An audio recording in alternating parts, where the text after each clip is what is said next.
Bonjour à toutes et à tous, aujourd'hui nous arrivons à un point central de notre émission, tout savoir sur la gestion des conflits d'intérêts, car nous allons justement aborder le sujet de la gestion de ces conflits d'intérêts.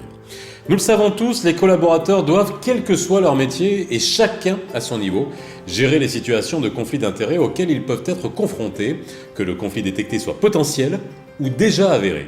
Cela va sans dire que cette démarche a pour mission de garantir la préservation des intérêts des clients et de protéger l'image et la réputation de votre groupe. Alors, lorsque le collaborateur a un doute d'être confronté à une situation de conflit d'intérêts, il doit impérativement suivre les 3 consignes suivantes. 1. Mesurer le risque à son propre niveau.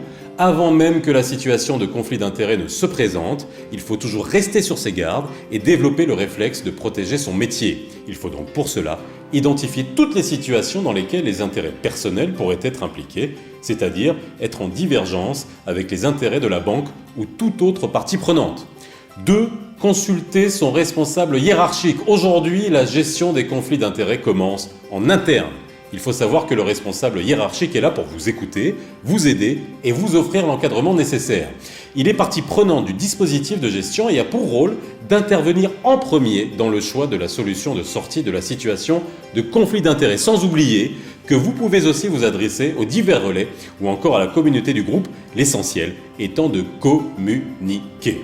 3. Se référer à la direction de la déontologie. À titre informatif, il faut toujours transmettre la déclaration de conflit d'intérêts à la direction de la déontologie, même si cela est traité en interne avec le responsable hiérarchique.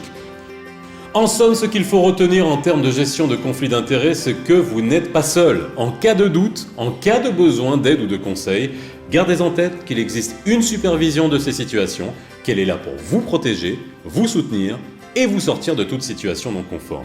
C'est pour cela qu'il faut déclarer le conflit d'intérêts, attendre son dénouement et surtout ne jamais arbitrer seul ce type de situation. On se donne rendez-vous mercredi prochain à 11h sur le portail interne du groupe pour un nouvel épisode de Tout savoir sur la gestion des conflits d'intérêts. Si vous avez des questions, n'hésitez pas à les poser via déontologie@créditagricole.ma.